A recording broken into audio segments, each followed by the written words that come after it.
Voltamos aqui pela TV Horizonte, agora com a nossa doutora Clara Linhares, que vem falar conosco sobre terror noturno. O que é isso? O que é isso? Terror noturno acomete tantas crianças, os adultos também, né, correm o risco de ter o terror noturno.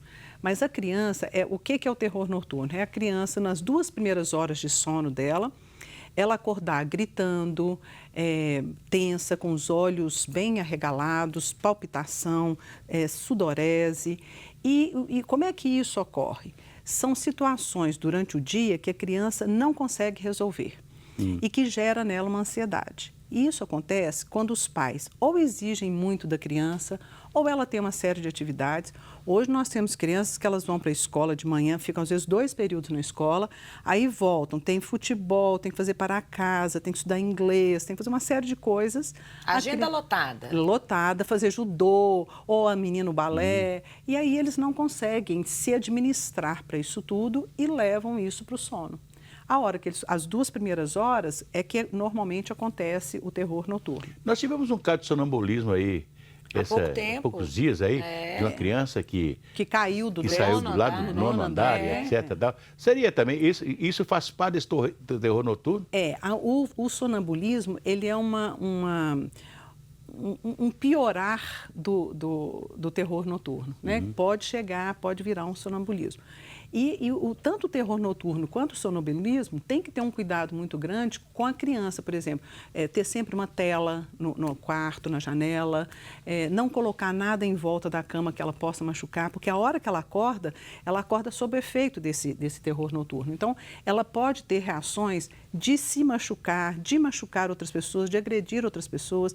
Então, normalmente, a gente tem que tomar um cuidado muito grande de realmente pegar essa criança e abraçar e dar carinho e dar atenção e dizer que não está acontecendo nada. Tá tudo bem. Porque ela acorda sob efeito do terror. Então, ela ainda fica um tempo... Gritando.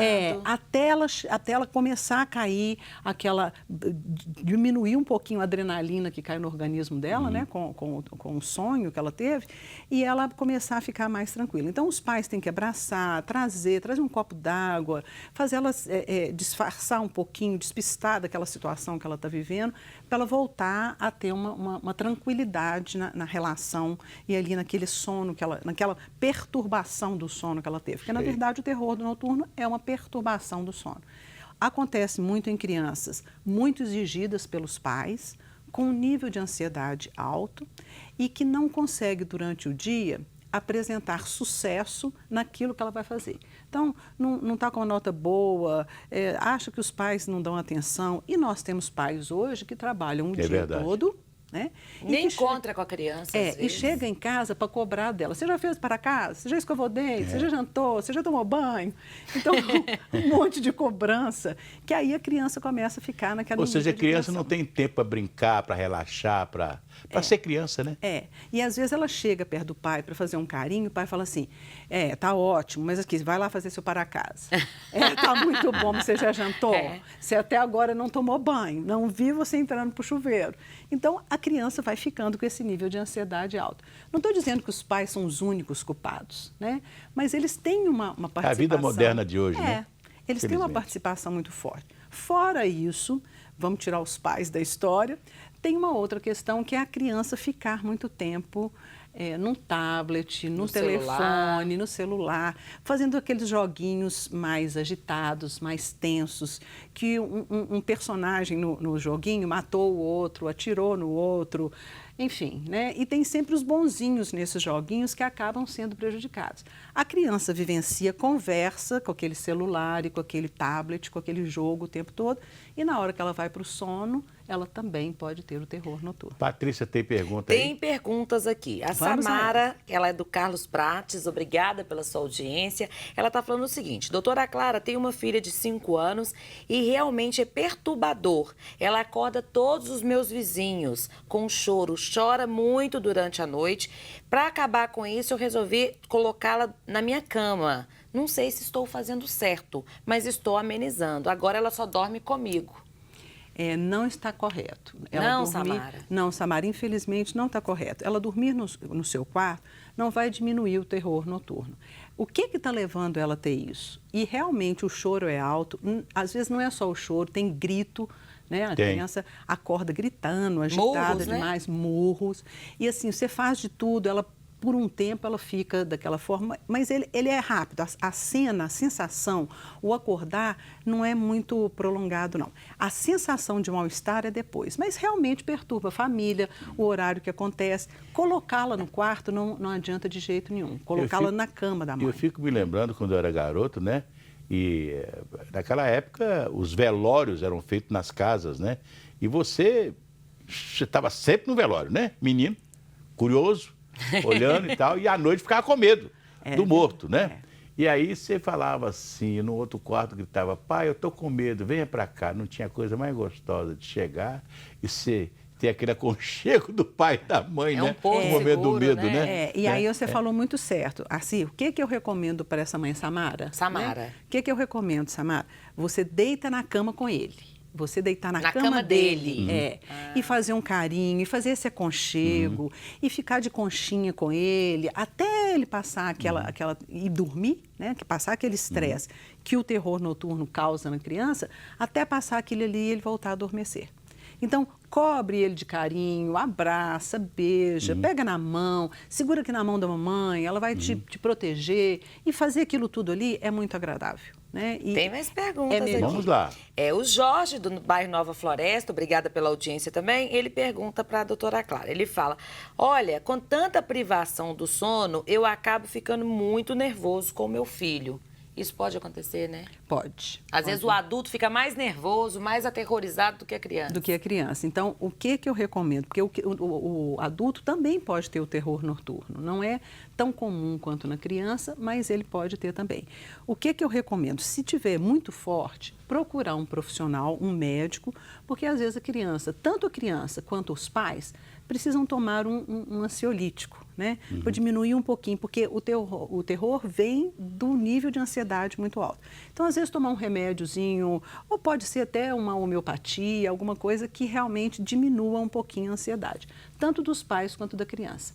Mas, obviamente, jamais fazer isso sem procurar um profissional especializado, que ele vai fazer uma avaliação e ver o quanto que realmente é necessária a medicação. Fora isso, não trazer para a criança, no momento em que ela vai dormir, excesso de obrigações. Você não vai deitar antes de guardar seus brinquedos, você não vai deitar antes de fazer o para-casa, você não vai deitar antes de escovar os dentes. A relação está muito ditatorial, assim, né? Vai fazer isso, você só vai dormir se você fizer guardar os seus brinquedos. Você só vai dormir se seu quarto estiver limpinho. E é esse tipo de coisa que geralmente a criança às vezes está exausta, morrendo de sono, mas ainda está lá na atividade. Então tem que diminuir um pouquinho. Agora, Clara, a ansiedade, pelo que você está explicando e tudo, a gente vê que a ansiedade, ela tem aí o pano de fundo de vários transtornos, né, Clara? De vários transtornos, de pensamento obsessivo, compulsivo, recorrente. Isso são coisas que normalmente estão acontecendo na nossa atualidade, né? Agora, tem coisas diferentes. Tem criança que acorda, e eu vou te dizer como, quando uma criança acorda, que a mamãe deve fazer. Se a criança acordou, dorme, dorme, menina, tudo calmo ficou, mamãe tem. Auricedina é um antisséptico e um analgésico de uso local para adultos e crianças. Todo mundo sabe, dor de ouvido, Auricedina. Se persistirem os sintomas, o médico deverá ser consultado. Pode continuar, Clara. Mandou bem demais, né? Mandou, como sempre, né? Eu vou falar, é o mestre da publicidade, né, gente? É verdade. Muito bem, isso, Auricedina. Auricedina. Nesse caso, né? Nesse caso aí, que é dorzinha de ouvido. No caso do terror noturno, também pode ser utilizado uma medicação. Não pode ser daquele meu amigo que estava sentindo muito calor, falta de umidade relativa do ar e tal, colocou uma bacia d'água no quarto, né? E foi dormir, falou assim, com essa bacia d'água, acho que vai melhorar e tal. E ele sonha que está na proa de um navio e cai do navio lá de cima, e justamente dentro da bacia d'água, com um olhar de todo jeito. Olha, tem uma pergunta muito interessante aqui. A Helena, ela que é do bairro Castelo, ela pergunta para a Clara. Doutora Clara, minha filha tem mania de falar dormindo. É verdade que a gente não pode acordar um sonâmbulo? Não deve acordar. Às vezes você consegue conversar com ele e diminuir um pouquinho. Ele está falando, você fala assim, mas o que aconteceu? Mas me conta mais sobre isso. Às vezes ele consegue te responder dormindo. E aí você fala, não esquenta a cabeça, não, vai dormir que você vai melhorar. E ele vai acalmando. Então, não acordar, mas dar corda para ele naquele sono. O que é que está te provocando isso? Conta aqui para o papai, conta para a mamãe. Tem que ter muito tato para lidar, né? O que eu falo que é muito difícil, às vezes, para os pais, porque eles estão cansados, trabalharam o dia todo, eles também merecem um sono. E o sono é reparador. Então, se a gente ficar sem dormir, muito provavelmente o nível de estresse da gente vai aumentar. Então, eu reconheço que isso para os pais é difícil. Não deve acordar a criança quando ela estiver falando e deve estimular ela nessa fala para ela conversar com você. Por isso que a criança tem que brincar muito, cansar o corpo para dormir, o sono ser reparador. Exatamente. O sono é reparador. É verdade. Se a gente não dormir o quanto que a gente precisa à noite, muito provavelmente esses sintomas de ansiedade vão vir muito mais fortes, muito mais... Tem mais pergunta, Patrícia? Tem aqui, porque a Clara falou sobre pensamento obsessivo. E o Alfredo, ele que é lá de Caeté, obrigada, Alfredo. E ele também, um abraço também para a Glória de Juiz de Fora, tá aqui mandando a nossa foto, um grande abraço. Ai, que bom. Tá falando o seguinte, o Alfredo, que ele tem mania de pensamento obsessivo. Que ele acha que é obsessivo. Porque quando ele coloca uma coisa na cabeça, ele muda de parede, mas não deixa de bater a cabeça. O que fazer para se livrar desse pensamento, Clara? Então, a mesma questão, Alfredo, da criança com o terror noturno é o pensamento recorrente. Ele é proveniente de algumas situações que durante o dia, ou durante a semana, ou até durante o mês, ele não conseguiu resolver. Então, vai gerando nele uma ansiedade e ele vai se transformando naquilo ali de toda hora vir aquele pensamento, eu preciso resolver isso, eu preciso fazer isso. Até dormindo, né? Eu preciso dar um jeito. Por exemplo, o que acontece muito, eu preciso emagrecer, eu preciso ser menos tenso, eu preciso ser menos agitado, eu preciso ser menos ansioso. E aquilo funciona, eu preciso. Ele chega à noite, ele leva aquilo para ele, ou aquele pensamento fica durante o dia, a hora que ele vai dormir, e ele fica agitado. Para o Alfredo, eu recomendo procurar um profissional, um médico, e realmente dizer sobre isso, porque às vezes ele vai precisar de fazer uso de um remédiozinho para a ansiedade. Né?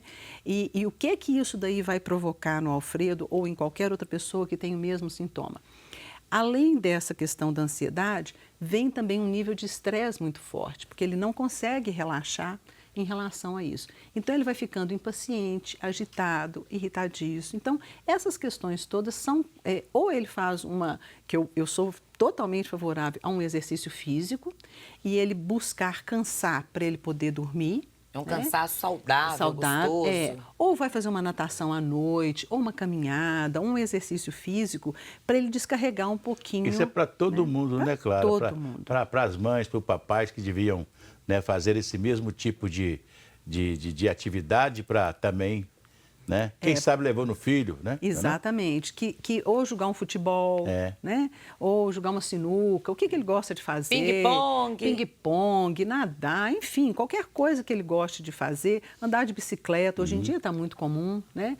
Vai dar andar um pouquinho de bicicleta para dar uma relaxada, que isso também ajuda. Mais alguma pergunta? Tem aqui a Júnia. Oi, Júnia. Ela lá de Lagoa Santa. Um grande abraço para você.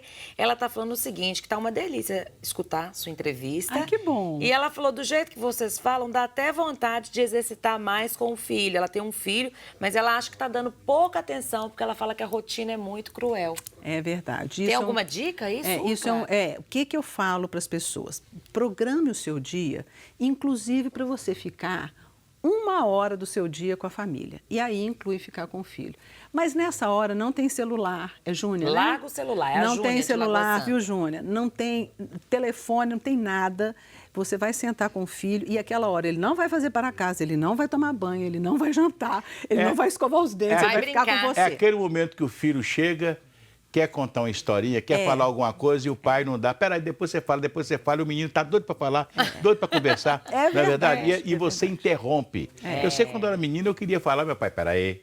Na hora que os mais velhos estão conversando, o menino não fala. Nossa, é verdade. Olha, se for muito difícil 1 hora, 15 minutos, 20 minutos, meia hora, Deixar o mas é menino aquele falar à momento vontade. que ele vai contar para você como é que foi o dia dele, você vai contar uma história ou alguma E coisa a hora que nesse fala sentido. todo mundo junto, como é que verdade. faz? Pois é, aí é triste, gente. Olha aqui, eu quero falar de Mescar. Desconforto, irritação, tudo provocado pela prisão de ventre. Pare de sofrer. Pílulas Imescar, mais de 80 anos. Tem a pomada Imescar também no tratamento das hemorroidas. Se persistirem os sintomas, o médico deverá ser consultado. Aliás, você vai encontrar Imescar em todas as farmácias do Brasil. E eu quero dar mais um lembrete para você. Metropax. Não se esqueça, faça o plano na Metropax. 0800 726 0140. Quando a morte chega no seio da família da gente, é que a gente vai dar valor ao plano da Metropax, R$ 1,75 por dia, e que vai ser muito importante na vida de todos nós. Tá legal? Doutora Clara Linhares, muito obrigado pela sua Eu que presença agradeço. aqui. Patrícia Joe, muito obrigado. Vamos embora, né? Volto Vambora. sempre, viu, doutora Clara? Muito obrigada, vai ser um Gente, prazer. gratidão e alegria. Até amanhã. Até lá.